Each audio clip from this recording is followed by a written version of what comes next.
बेटा जी, पहली बात तो ये है, हमारे पास जो 10th क्लास का 10वीं जमात का पेपर है उसमें और 9th वाले में कोई फ़र्क नहीं है। सिर्फ 2-3 चीज़ें तब्दील होती हैं, बाकी सारे सवाल वही हैं। हमने इस बात को मलूज़ खातिर रखना है, जो कायदा ज़ाब्ता और कानून है, जिस सवाल को कम लिखना पड़े, नंबर ज़्यादा हैं, उसको पहले लिखें। लिखना थोड़ा हो, नंबर ज़्यादा हैं। अब हम अपने सवालात की तरतीब देख लें। सवाल नंबर 2 में हमारे पास आते हैं अशार की तशरीह। सवाल नंबर 2 में क्या आएगा? अशार की तशरीह बिल्कुल वही है जो हिस्सा जो उसमें 9th क्लास में थी। 2 हिस्सों पर मुश्तमिल है, हिस्सा गज़ल, हिस्सा नज़्म। गज़ल के कितने शेर करने हैं? 2, और नज़्म के करने 3। इसके मिलते हैं 10 नंबर। सवाल नंबर 2 अशार की तशरीह, नंबर मिलेंगे मेरा बेटा 10। सवाल नंबर 3 पे आ जाते हैं। वही सवाल नंबर 3 है जो किस में था? 9th क्लास में था। उसमें क्या था? इक्तिबास की तशरीह है। 2 इक्तिबास आएंगे, दोनों को करना होगा। दोनों के कितने कितने नंबर हैं? 5-5 नंबर है, 10 नंबर। सवाल नंबर 4 पे हम आते हैं। उसमें है सवालात के मुख्तसर जवाबात। ये भी वही तरतीब है जो 9th में थी। अब हम सवाल नंबर 5 पे आए, खुलासा भी वही है जो यहाँ पे था। सवाल नंबर 6 पे आके तब्दील हो जाता है पैटर्न। सवाल नंबर 5 तक मारूज़ी वैसे ही है। मारूज़ी की तकसीम में थोड़ा सा फ़र्क आ जाता है कि वहाँ मारूज़ी कौन सी थी, उसमें एराब नहीं था, यहाँ पे एराब होता है। वहाँ पे एराब के नंबर हमें नहीं मिलते थे, यहाँ 2-3 नंबर एराब के होते हैं। वहाँ ग्रामर नहीं थी, यहाँ ग्रामर होती है। तो हमें 5 नंबर तकरीबन एराब और ग्रामर के अलग से देने पड़ते हैं। वो तब्दीली आ जाती है। उसमें क्या था हमारे पास? तज़कीर व तानीस था, मुज़क्कर मुअन्नस था, मुतरादिफ मुतज़ाद, ये सारा कुछ था। उसकी जगह पर ये 2 चीज़ें आ जाती हैं। सवाल नंबर 6 में हमारे पास आता है बेटा मज़मून। मज़मून में हमें चॉइस दी जाती है, 3 में से हमने एक मज़मून करना होता है। 15 नंबर का मज़मून है। और आखिर में आता है सवाल नंबर 7 में क्या आ जाएगा? तफ़हीम इबारत। तफ़हीम इबारत के भी 10 नंबर हैं। अब हम इन सारे सवालात को पहले एक जगह पे लिखें। सवाल नंबर 2 में क्या, 3 में क्या, 4 में क्या, ये सारी बातें हो चुकी। हमारे पास जो 2 नई चीज़ें आई हैं उनमें बेटा एक है मज़मून, एक है तफ़हीम इबारत। मेरा सारे का सारा तवज्जो का मरकज़ होना चाहिए मज़मून। अगर मैं पेपर को अच्छा करना चाहता हूँ, पढ़ने वाले को भी ये बात पता होनी चाहिए कि नई चीज़ क्या आई है मेरे पास। पढ़ाने वाले को भी पता होना चाहिए कि नई चीज़ क्या देनी है इस बच्चे को। आपने खुलासा करने का पैटर्न 20 दफ़ा कर लिया, कोई प्री 9th से बात पढ़ते आए, लिखते आए, पढ़ते आए, लिखते आए, पता चल गया खुलासा कैसे लिखना है। अशार की तशरीह का भी सेम पैटर्न है, वही है ना जो प्री 9th से चलता आ रहा है। यानी हमने मजमून लिखा था, मेरा ख्याल है 8th क्लास में जाके लिखा था हमने, मोबाइल फ़ोन के फ़वाइद और नुकसानात, इंटरनेट के फ़वाइद और नुकसानात गालिबन, वो हमने एक मजमून लिखा था। उसके बाद अब जाके 10th क्लास में अब तुम बताने का मकसद और असल जो खुलासा ये है कि हमने तवज्जो देनी है सिर्फ मजमून पर, बाकी चीज़ों को छोड़ नहीं देना। सिर्फ तवज्जो देनी है मजमून पर का मतलब ये है कि ज़्यादा तवज्जो मजमून पर देनी है। एक बात तो ये बतानी है कि मजमून में वो कौन सी ऐसी बात है जिसकी वजह से मेरे नंबर अच्छे आ जाएंगे। मजमून में क्या ऐसा ख़ास होना चाहिए जिसकी वजह से मैं कहूँ कि मेरा मजमून बाकी तमाम लोगों से मुख्तलिफ है, पहली बात। दूसरी बात ये, मजमून कितना होना चाहिए, मजमून में क्या होना चाहिए, मजमून कितना होना चाहिए। देखें, कैफियत का जो है वज़न होता है, कैफियत मैटर करती है, कमियत मैटर नहीं करती। आपने 10 सफ़ात लिखे, वो लतीफ़ा मशहूर है, घोड़ा कैसे दौड़ता है, टका टक। पहले सफ़े पे लिख दिया घोड़ा कैसे दौड़ता है पहली लाइन में, और आखिर में सारा कुछ ये लिखते रहे। हमने 5 सफ़ात लिखे या 6 लिखे, उसमें मेरे अल्फाज को उसने पढ़ना, अगर पढ़ा तो मेरे अल्फाज के अंदर इतनी जान होनी चाहिए जो बाकियों के अंदर नहीं थी। अब वो कैसे आएगी? एक है सारा मजमून शानदार होना चाहिए। इसमें भी एक खुलासा कर देते हैं थोड़ा सा, वो क्या है, उस सारे मजमून को हम मुख्तसर कर देते हैं मेरा बेटा, 2 पैराग्राफ आपके पास ऐसे शानदार हों जो किसी के पास ना हो। मजमून में इब्तदाई पैराग्राफ और आखिरी पैराग्राफ, अगर ये दोनों चीज़ें आपके पास अच्छी हैं, आपका मजमून अच्छा है। पेपर चेक करने वाला बंदा मैं हूँ या यहाँ का कोई उस्ताद है या बोर्ड का कोई बंदा है, पेपर चेक करने वाला मजमून सारा नहीं पढ़ेगा, इमला की गलतियाँ निकाल देगा, अल्फाज का जो रब्त है उसको उसने नहीं देखना, जुमलों के इंतखाब को उसने नहीं देखना।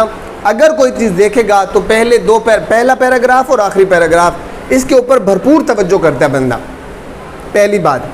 दूसरी बात जो आपके मजमून को अच्छा करती है मेरे बेटे, वो है अशार। मुताल्लिका अशार जो हैं, अगर शेर है, मजमून का उन्वान है वालिदैन की इताअत, तो अशार भी उसी वालिदैन की इताअत से वाबस्ता होने चाहिए। अब वो अच्छे अशार कहाँ से आएंगे, इस किताब वाले तो नहीं लिखे। एक है कि हमारा उस्ताद हमें बता दे सारे का सारा, थोड़ी सी मेहनत करवा दे। दूसरी बात ये, आप ये समझ के मेहनत कर लें कि आपने सिर्फ 10th क्लास में नहीं लिखने मज़ामीन, आपने सेकेंड ईयर में भी जाके लिखने। यही वाले उन्वानात हैं, यही अशार होंगे, यही सब कुछ होगा, लेकिन उसकी जो है लेंथ थोड़ी सी बढ़ जाएगी। यहाँ पे हमने 5 सफ़ात का लिखना है, 5 सफ़ात का मजमून। ये मैं ऐसे नहीं कह रहा, तजर्बे से बात साबित है। पिछले साल हमारे बच्चों ने जो मतलब जिनके नंबर कटे, वो कहाँ पे जाके कट रहे हैं, किसी बेचारे का MCQs में कट गया, किसी का इक्तिबास की तशरीह में बिला वजह काट दिया। मजमून में किसी एक बच्चे का भी नंबर नहीं कटा। जवेरिया ने अपना पेपर चेक करवाया तो उसके कितने नंबर थे, 14 आउट ऑफ 15। अगर एक नंबर उसने काट लिया तो कोई बड़ी बात नहीं है। 4 बच्चों ने हमारे रीचेकिंग कराई, चारों के मजमून में पूरे नंबर थे। ये पूरे नंबर ही हैं, 14, 15 में से 14 आ जाए, 13 किसी के भी नहीं थे। तो वजह उसकी सिर्फ ये है बच्चे, आपका पहला पैराग्राफ अच्छा होना चाहिए, आखिरी पैराग्राफ। पैराग्राफ अच्छा कैसे होता है, मुझे कोई बताए ज़रा, कोई एक बंदा बता दे। बताओ बेटे, आपको क्या लगता है पैराग्राफ की खूबी क्या चीज़ होती है?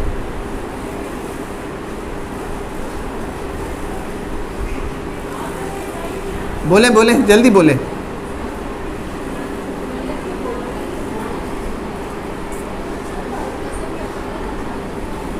पैराग्राफ के अच्छा होने के लिए कोई दलील है आपके पास कि ये बात होगी तो पैराग्राफ अच्छा होगा? कोई वजह हो? हुरैन आप बताओ।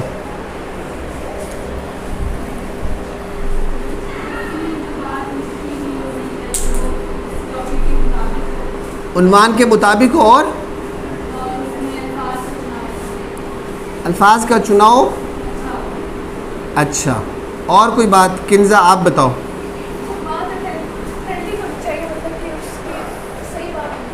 पैराग्राफ के अच्छा होने के लिए बेटा अल्फाज का अच्छा होना, बात का अथेंटिक होना, ये सारी बातें अपनी जगह पे। वो पैराग्राफ अच्छा होता है। आपने कोई किताब पढ़ी हो, नॉवेल्स आप पढ़ते हैं, जिसको नॉवल पढ़ने का शौक़ है, जिसको कोई भी खारजी किताब पढ़ने का शौक़ है, आप देखें छोटे छोटे जुमले होते हैं। जिस पैराग्राफ के जुमले छोटे होंगे वो पैराग्राफ अच्छा होगा। जिसकी लंबी लंबी वो कहानियाँ, उसने एक लाइन को सुनाते सुनाते सुनाते खुद समझ नहीं आ रही कि मैं इसको ख़त्म कहाँ पे जाके करना है, वो पैराग्राफ अच्छा नहीं है। जुमला जितना मुख्तसर होगा, आपने मजमून जहाँ से हम शुरू करते हैं उसमें आपने शुरू में देखा होगा, उसमें लिखा हुआ है कि मजमून का हुस्न और ख़ूबी है कि जुमले आपके मुख्तसर हों। जितना जुमला छोटा होगा उतना अच्छा होगा, और जितना जुमला बढ़ता जाएगा उतना ख़राब होता जाएगा। पहली बात क्या है, उनका मुख्तसर होना। दूसरी बात है उनका क्या है, मौजू से वाबस्ता होना, मौजू से मुताल्लिका होना। और तीसरी बात मजबूत होना अल्फाज का, यानी अगर मौसूफ सिफ्त लिख रहे हैं तो मौसूफ सिफ्त की तरकीब होनी चाहिए। मुज़ाफ़ मुज़ाफ़े ले लिख रहे हैं तो पहले मुज़ाफ़ बाद में मुज़ाफ़े ले, तरतीब ठीक होनी चाहिए। बात समझ आ रही ना आपको? अगर आप मौसूफ सिफ्त लिख रहे हैं कि कोई अच्छा आदमी, आदमी अच्छा ना लिख दें, नेक इंसान, इंसान नेक ना लिख दें। सिफ्त पहले आती है, मौसूफ बाद में आता है, मुज़ाफ़ पहले आता है, मुज़ाफ़ ले बाद में आता है। तो अब मेरे बेटे इस बात को आपने ख्याल रखना, जुमले मुख्तसर होने चाहिए, और दूसरी बात क्या है, मजबूत होने चाहिए, अल्फाज का चुनाव अच्छा होना चाहिए। तीसरा, कवायद के एतबार से वो जुमला ठीक हो। अगर आपने जुमला मातूफ़ा लिखना है, मातूफ़ ले का भी एक कानून होता है ना, एक कायदा ज़ाब्ता, ये कोई ना कोई रब्त होना चाहिए दोनों के दरमियान में, या तो सनत तज़ाद हो, सनत तजनीस हो। ये खैर लंबी बातें हैं, आपकी समझ में आने वाली नहीं है। बहरहाल इसमें कोई जाता भी नहीं है। हमारे पास जुमला जितना छोटा होगा उतना अच्छा होगा, और जितना अच्छा होगा उतना पैराग्राफ जानदार होगा। अब ये मैंने आपके सामने सवालात की तरतीब रखी है, इस पे मैंने आपसे 2-4 बातें करनी है और बात ख़त्म कर देनी है इंशाअल्लाह। आप में से कोई बच्चा खड़ा हो जाए और मुझे बताए किस सवाल को हमने कितनी जगह देनी है। जल्दी बताएं, जल्दी। सवालात मैंने बता दिए बेटा जी आपको। हमारे पास है सवाल नंबर 2 में अशार। मैं थोड़ा थोड़ा लिख देता हूँ ताकि आपको बताने में आसानी हो।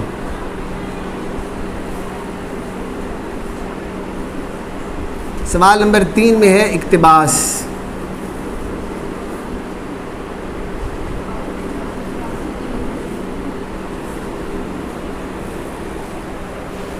सवाल नंबर 4 में है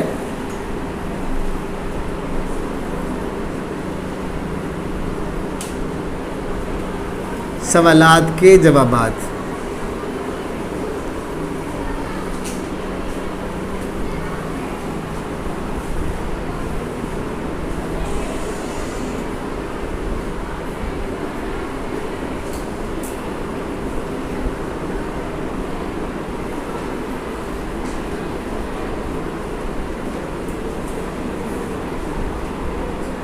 तफहीम इबारत, और यहाँ पे आएगा मजमून। जल्दी बताएं, जल्दी।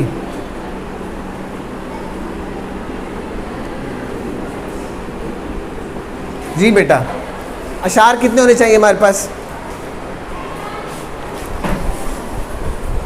अशार कितने होने, अशार के लिए कितनी जगह होनी चाहिए? 6 से 7। जो कहेंगे मैं लिखूंगा, मैंने किस लिए लिखने ये फिर बाद में देखना आप। अशार के लिए 6 से 7 नहीं, एक चीज़ बताएं। 6, 7, 8 जो तादाद आपको बताई गई है या जो आपको सही लगता है वो बताएं। 7। इक्तिबास के लिए जल्दी बोलें, जल्दी। 3। और मजमून के लिए 5। सवालात के जवाबात के लिए 2। इसके लिए 2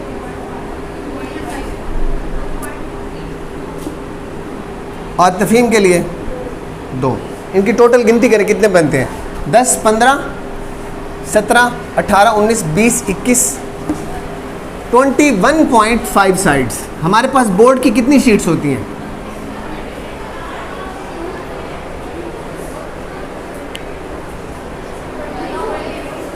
जवाबी कापी की कितनी साइड्स होती हैं? अब 3 अकवाल हैं, कोई कह रहे 24, कोई कहते 22, कोई कहते 21। सोच लें। 22 पूरे 22 होते हैं।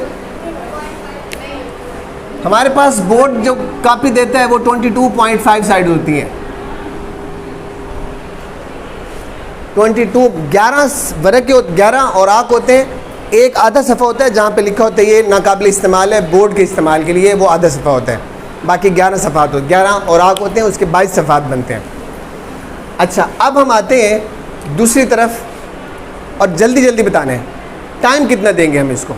अगर ये बात समझ आ गई पेपर ठीक है, अगर समझ नहीं आती आपका पेपर ख़राब हो रहा है।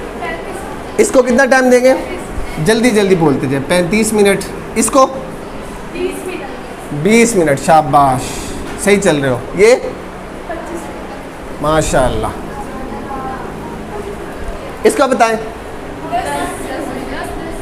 इसका 15 और इसका 10। अच्छा, मेरा एक सवाल है, 35 मिनट क्यों दिए इसको? चलें, क्यों दिए इसको छोड़ देते।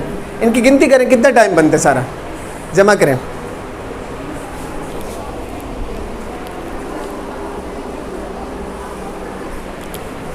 कितने मिनट्स बनते हैं, कितने घंटे बनते हैं?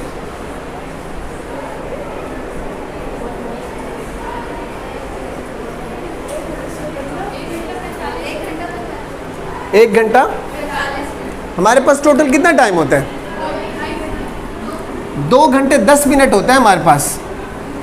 2 घंटे 10 मिनट है और आपने 1 घंटा 45 मिनट में पेपर कर दिया। पेपर सही लिखा जाएगा। MCQs के लिए 20 मिनट अलग दिए जाते हैं। 2 घंटा 10 मिनट इंशाइया के लिए दिए जाते हैं। इसके बाद एक बात आखिरी है, वो इसी पेपर के हवाले से। मुझे सिर्फ ये बताएं, जिस काम को बोर्ड के रूल्स के मुताबिक मुझे 2 घंटे 10 मिनट दिए जाते हैं, मैं उस काम को कर रहा हूँ 1 घंटा 45 मिनट में, काम ठीक होगा? बोलो, ठीक कैसे होगा? वक्त बढ़ाना पड़ेगा।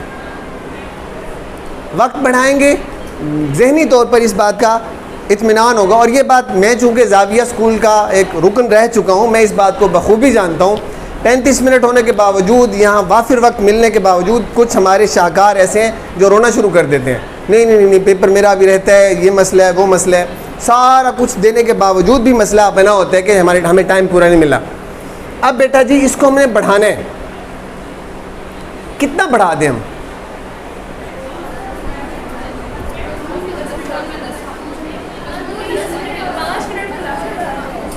5 मिनट कहाँ बढ़ा दें? खुलासे में कर दिए 20 मिनट, और